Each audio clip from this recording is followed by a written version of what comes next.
मोहतरम जनाब पीआई बबूरे साहब और पुलिस कर्मचारी साहब और तमाम ही मदरसे के विद्यार्थी और तलबा को इस पृथ्वी पर परमेश्वर ने पैदा किया है और उसमें सबसे ज्यादा श्रेष्ठ इस मनुष्य को बनाया है, हम आपको बनाया है। और जब हम गौर करेंगे तो हमको मालूम होगा कि हमारी इस श्रेष्ठ होने की दलील क्या है, वजह क्या है। तो ये है कि जितने भी प्राणी है वो सब जब खाना खाते हैं तो खाने की तरफ अपना मुंह ले जाते हैं, झुकते हैं, झुककर चलते हैं। लेकिन मनुष्य को परमेश्वर ने ऐसा बनाया है कि जब वो खाना खाता है तो खाना उसके मुंह तक आता है, उसको परमेश्वर ने हाथ दिया है और इसी के साथ वो सीना तान कर चलता है। ये एक मिसाल है, देखिए कि चंद कुछ साइंटिस्ट परमेश्वर के पास आए और अपने रोबोट लेकर पहुंचे। तो परमेश्वर ने कहा कि ये क्या है? कहा कि हमने रोबोट बनाया है, इसके अंदर ये खूबियां हैं। तो खुदा ने कहा कि ठीक है, तुमने रोबोट बनाया है और हमने इंसान बनाया, मनुष्य बनाया। हमारे इंसान में एक बहुत बड़ी खूबी है जो तुम्हारे रोबोट में नहीं है। कहा कि कैसे? काम प्रैक्टिकली दिखाते हैं। तो खुदा ने, परमेश्वर ने कहा कि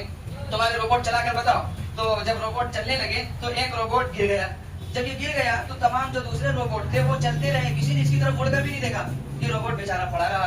तो परमेश्वर ने कहा कि अब देखो हमारे इंसान को, हमारे मनुष्य को। तो उसने मनुष्य को चलने का हुक्म दिया। तमाम इंसान और मनुष्य जो थे वो चलने लगे। चलते चलते अचानक एक मनुष्य गिर पड़ा, एक इंसान गिर पड़ा। तो जैसे ही गिरा तमाम दूसरे इंसान रुक गए और वो उसके पास आए और उसको उठाया, उसको सहायता दी, उसके जख्म को सहलाया, उसके साथ हमदर्दी की और उसको साथ लेकर चले। परमेश्वर मुस्कुराए और कहा कि देखो ये है खूबी कि हमारे इंसान में रहम है, हमदर्दी है, एक दूसरे का दुख दर्द महसूस करते हैं। लेकिन तुम्हारे रोबोट में ये चीज नहीं है। तो ये हमारे मनुष्य के अंदर ये खूबी है। तो बताना ये है कि ये खूबी हमको अपने अंदर पैदा करना है। अगर हम अपने अंदर पैदा करेंगे तो हम भी मनुष्य कहलाने के हकदार होंगे, और अगर नहीं तो ये जो है कोई हम मनुष्य होकर भी अपने अंदर की मानवता और इंसानियत से महरूम है।